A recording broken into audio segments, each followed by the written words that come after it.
The Gospel according to Mark, chapter 6, verse 47 through chapter 7, verse 37.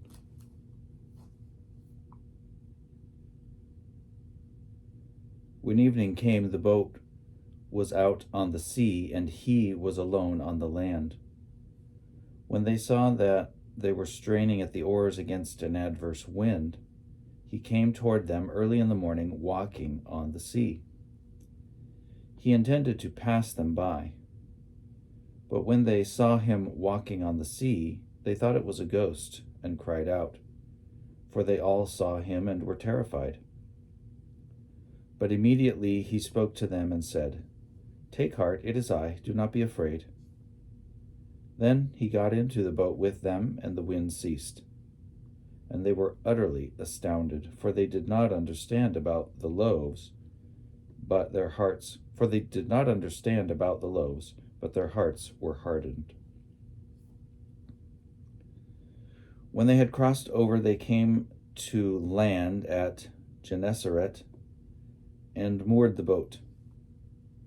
When they got out of the boat, people at once recognized him and rushed about that whole region and began to bring the sick on mats to wherever they heard he was. And wherever he went, into villages or cities or farms, they laid the sick in the marketplaces and begged him that they might touch even the fringe of his cloak, and all who touched it were healed. Now when the Pharisees and some of the scribes who had come from Jerusalem gathered around him, they noticed that some of his disciples were eating with defiled hands, that is, without washing them. For the Pharisees and all the Jews do not eat unless they wash their hands, thus observing the tradition of the elders. And they do not eat anything from the market unless they wash. And there are also many other traditions that they observe: the washing of cups and pots and bronze kettles and beds. So the Pharisees and the scribes asked him, "Why do your disciples not walk according to the tradition of the elders, but eat with defiled hands?" He said to them, "Isaiah prophesied rightly about you hypocrites, as it is written, 'This people honors me with their lips, but their hearts are far from me. In vain do they worship me, teaching human precepts as doctrines.' You abandon the commandment of God and hold to human tradition." Then he said to them, "You have a fine way of rejecting the commandment of God in order to keep your tradition. For Moses said, 'Honor your father and your mother,' and whoever speaks evil of father or mother must surely die. But you say that if anyone tells father or mother, 'Whatever support you might have had from me is korban,' that is, an offering to God, then you no longer permit doing anything for a father or mother, thus nullifying the word of God through your tradition that you have handed on. And you do many things like this." Then he called the crowd again and said to them, "Listen to me, all of you, and understand.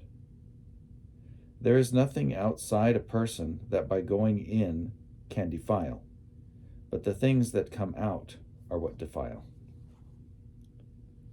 When he had left the crowd and entered the house, his disciples asked him about the parable. He said to them, "So are you also without understanding? Do you not see that whatever goes into a person from outside cannot defile, since it enters not the heart but the stomach, and goes out into the sewer?" Thus he declared all foods clean. And he said, "It is what comes out of a person that defiles. For it is from within, from the human heart, that evil intentions come: sexual immorality, theft, murder, adultery, avarice, wickedness, deceit, debauchery, envy, slander, pride, folly. All these evil things come from within, and they defile a person."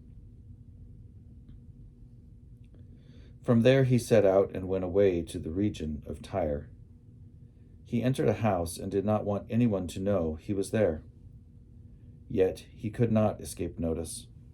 But a woman whose little daughter had an unclean spirit immediately heard about him, and she came and bowed down at his feet. Now the woman was a Gentile of Syro-Phoenician origin. She begged him to cast the demon out of her daughter. He said to her, "Let the children be fed first, for it is not fair to take the children's food and throw it to the dogs." But she answered him, "Sir, even the dogs under the table eat the children's crumbs." Then he said to her, "For saying that, you may go. The demon has left your daughter." And when she went home, she found the child lying on the bed and the demon gone. Then he returned from the region of Tyre and went by way of Sidon toward the Sea of Galilee in the region of the Decapolis. They brought to him a deaf man who had an impediment in his speech, and they begged him to lay his hand on him. He took him aside in private, away from the crowd, and put his fingers into his ears, and he spat and touched his tongue. Then, looking up to heaven, he sighed and said to him, "Ephphatha," that is, be opened. And his ears were opened, his tongue was released, and he spoke plainly. Then Jesus ordered them to tell no one. But the more he ordered them, the more zealously they proclaimed it. They were astounded beyond measure, saying, "He has done everything well. He even makes the deaf to hear and the mute to speak."